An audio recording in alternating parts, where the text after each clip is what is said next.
Olá pessoal, tudo bem? Eu decidi fazer uma série especial sobre o Neil Gaiman. Então, dentro dela, eu vou comentar as principais obras que ele escreveu e dentre elas, destacar algumas que eu acho que merecem uma atenção especial. Bom, eu vou começar falando hoje sobre Stardust, né? Stardust, ou Mistério da Estrela, como ficou conhecido aqui no Brasil, mais por causa do filme, foi uma obra que o Neil Gaiman lançou em vários formatos. É, em um desses formatos, ela saiu, né, em forma de romance, mas ilustrado, né, é um romance ilustrado. Essa edição aqui saiu pela DC Comics, pelo selo Vertigo. Ela é de 2001 e as ilustrações são do Charles Vess. Stardust é considerada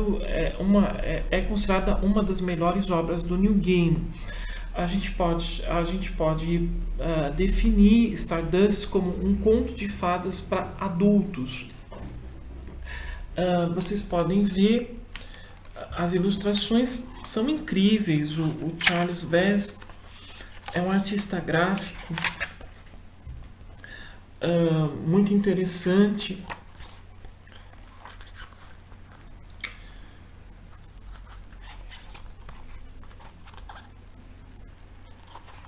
Né? Ele tem o estilo de traço dele, lembra o Arthur Harkness, que é um famoso ilustrador de contos de fada. E ele é muito interessante, ele tem uma estética que remete ao sublime, né, que é um elemento presente nos quadros, na pintura do século XIX. Né? Enfim, é belíssimo, né? Muito bonito mesmo. Stardust, eu vou falar um pouquinho sobre a trama do Stardust. Stardust é o seguinte,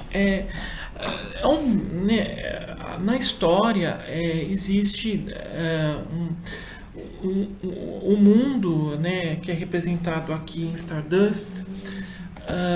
Existe uma fronteira que separa o mundo dos humanos e do mundo das fadas, do mundo dos seres fantásticos. Acontece que no começo de Stardust tem um homem, ele rompe essa fronteira, ele tem um relacionamento com uma fada, e aí depois de algum tempo nasce uma criança. Essa criança, ela não sabe que ela pertence a esse mundo. Mas aí o que vai acontecer? No caso, ele é um rapaz, ele vai se envolver numa situação onde ele tem que ultrapassar esse lugar que é chamado o muro, né, the wall. É interessante perceber que em Stardust o Neil Gaiman ele vai resgatar vários elementos do conto de fadas tradicional. Vai aparecer sempre é uma coisa bastante recorrente nos textos do Gaiman, a figura de três feiticeiras, né, que remete também ao folclore, que remete à mitologia de vários países, e uma delas é a principal vilã da história. É curioso perceber que Stardust, apesar de ser uma fantasia, tem uns elementos do romance de formação. Ou seja, nós temos um personagem que no começo ele é ingênuo e aos poucos ele vai amadurecendo, ele vai, a partir dos desafios que ele vai enfrentando, ele vai adquirindo maturidade. Bom, Stardust, assim como outras obras do Neil Gaiman, existem vários elementos mágicos, né? Eu gostaria de destacar a personagem principal, que é uma estrela, né? Ela vai, por um determinado motivo que eu não vou revelar, ela assume uma forma humana e ela que vai auxiliar o personagem principal, que é o Tristan Thor, né, que é um garoto. Ela vai auxiliá-lo dentro desse mundo mágico. Vai acontecer várias situações. Stardust também tem alguns momentos que remete um pouco à literatura gótica, principalmente algumas ações dessa bruxa. Inclusive no filme isso foi mais ressaltado, né, do que no texto original do Gaiman. É uma história bastante interessante. Também dentro da estética gótica chama a atenção a presença de fantasmas, né? São fantasmas, né? Na verdade são personagens que se tornam fantasmas em Stardust, e existe uma pitada de humor aí. Alguns elementos de Stardust também remetem um pouco às tragédias do Shakespeare. Não é trágico, mas existe toda uma situação ali de disputa pelo reino ali das fadas, né? Então, o que é bastante interessante em Stardust é o desenvolvimento da história. O Gaiman, ele cria várias reviravoltas, alguns lances surpreendentes, e para mim é um dos melhores trabalhos do Gaiman. É uma mistura equilibrada de contos de fada, elementos góticos. As ilustrações do Charles Vess também ajudam, contribuem para contar a história. É bem interessante. Essa edição da Conrad, ela é muito bonita, ela tem uma capa plastificada, né? Se você não conhece Stardust, vale a pena ler. Bom, o Gaiman também, ele, antes de se tornar um romancista conhecido, que ganhou vários prêmios, ele também escreveu graphic novels, e dentre elas eu destacaria Orquídea Negra. Orquídea Negra é uma personagem que foi reconfigurada pelo Gaiman, e é interessante perceber que é uma história em quadrinhos que foi super moderna na sua época, porque tem um enfoque ecológico. Além disso, apesar de ser uma história em quadrinhos, né, com ilustrações de um parceiro do Gaiman, que é o Dave McKean. O McKean, ele é incrível, ele é um artista gráfico sensacional. Ele tem aqui, né, ele é excelente, ele trabalha com várias técnicas de ilustração, né, ele é incrível. E é interessante perceber que Orquídea Negra é uma história, né, onde o Gaiman, é uma história de super-heróis, digamos assim, mas ela não é convencional. Ela foge daquele esquema convencional, né? A própria Orquídea Negra, ela é uma criatura, ela é produto de um experimento científico, ela é uma mistura de um DNA de uma mulher junto com vegetais. Ela própria nasce, ela é um simulacro, ela é uma espécie de duplo dessa mulher. Ela nasce numa estufa, né? E quem cria esse experimento científico é um cientista que era apaixonado por essa mulher. Ou seja, nós vemos que o Gaiman, ele cria uma história assim bastante complexa, cheia de nuances. Ela era casada com um cara, e o cara é meio maluco, né? Também é interessante perceber que Orquídea Negra, o Gaiman vai retomar personagens do Arkham Asylum, né, que são conhecidos nas histórias do Batman. E também eu achei curioso que o Batman, ele aparece na história, mas ele aparece muito assim, ele aparece de longe. A impressão que me dá é que o Gaiman, ele não gosta muito de histórias convencionais de super-heróis. Ele dá um toque pessoal, é diferente, né? Então é uma história que, apesar de ser de super-heróis, de ser da DC, ela é diferente. Ela tem um diferencial de outras histórias de super-heróis publicadas anteriormente. Ela tem toques de ficção científica. É muito, muito interessante.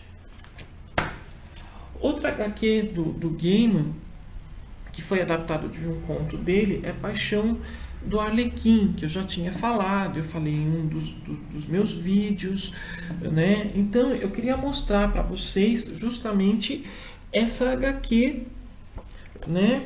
Que ela foi, aqui nós temos uma transposição, né, de uma obra literária para a linguagem dos quadrinhos.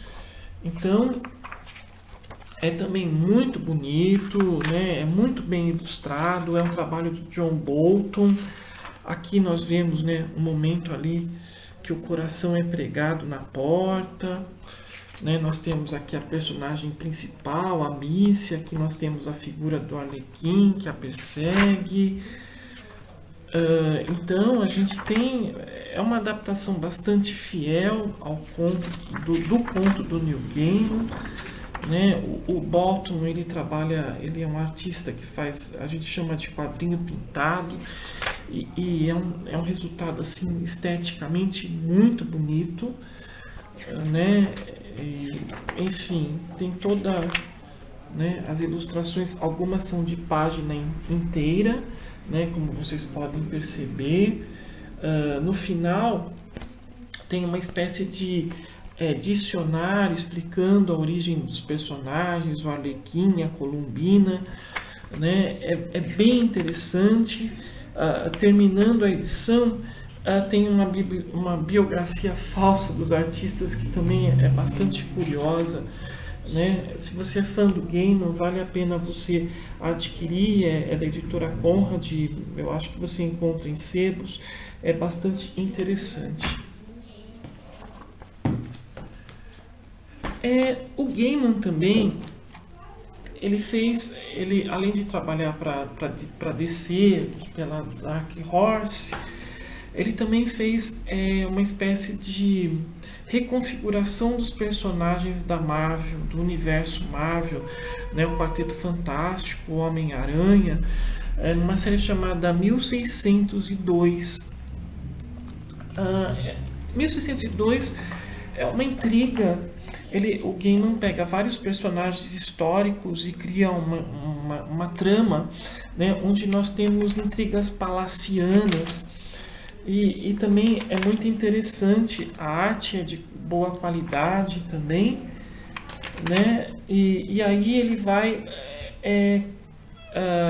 digamos assim, dando uma nova origem a super-heróis conhecidos como o Homem-Aranha, o Quarteto Fantástico, os X-Men, né? É um projeto assim bastante ambicioso, foi dividido em 4 edições. Eu não gosto muito de quadrinhos de super-heróis. Eu gostava, de uma época que eu lia, eu era fã ficcionado, mas depois eu deixei de ser fã desse tipo de quadrinho. Mas sendo uma obra do Gaiman também, vale a pena dar uma espiada. Por fim, eu termino com Criaturas da Noite, que é uma adaptação, na verdade, uma transposição de 2 contos do Gaiman, que está presente naquela coletânea Smokes and Mirrors, né? Fumaças e Espelhos. Então, é uma reunião de 2 desses contos. O primeiro dele é O Preço, né? É ilustrado pelo Michael Zulli, né? O Michael Zulli, ele fez algumas histórias em quadrinhos de Sandman, e num dos meus próximos vídeos eu quero falar especificamente sobre o Sandman, né? Principalmente a intertextualidade com obras clássicas, a combinação de gêneros. Então aguardem, que vai ser bem interessante, porque eu vou caprichar nesse vídeo, né? Então as ilustrações do Michael Zulli são muito bonitas, né? Aqui é o próprio... Aqui nós temos o próprio... Deixa eu ver se dá para ver.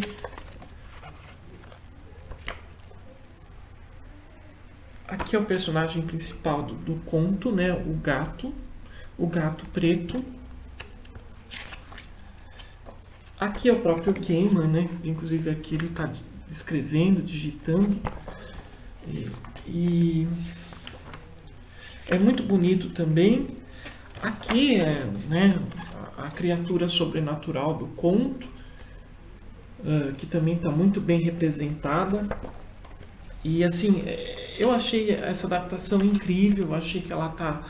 Eu posso dizer que ela foi perfeita. Ela consegue sintetizar muito bem o conto, né? Tem também nessa edição um outro conto chamado Filha das Corujas. Eu não comentei sobre ele, mas é um conto muito interessante, porque ele é um conto de fadas e ele é escrito na linguagem do século XIX. Ele é um pouco complicado para ser lido em inglês, É interessante você, né, ler a transposição para a linguagem dos quadrinhos, porque você compreende melhor algumas coisas. Eu destacaria também, é um conto que, apesar de ser um conto de fadas, ele também tem elementos góticos, ele tem elementos do fantástico, né? Fantástico no sentido de ser coisas sobrenaturais. Ele é muito bonito, a ilustração do Zuli também é incrível, ele é um artista gráfico muito competente, né? E a história, assim, a própria figura da Filha das Corujas, né? Ela consegue ser bela e ao mesmo tempo estranha, ela tem uma beleza estranha, uma beleza exótica, né? É uma história que também tem um final surpreendente. Então, essa também é uma graphic novel que vale, se você é fã do Gaiman, vale a pena você adquirir, tá? Bom, gente, então aqui ficou registrado meu comentário sobre algumas graphic novels adaptadas de contos do Neil Gaiman. Eu também vou ver se eu faço um vídeo falando de Mr. Punch, que também é uma obra que vale a pena ser conhecida, tá certo? Então, até mais com outras dicas.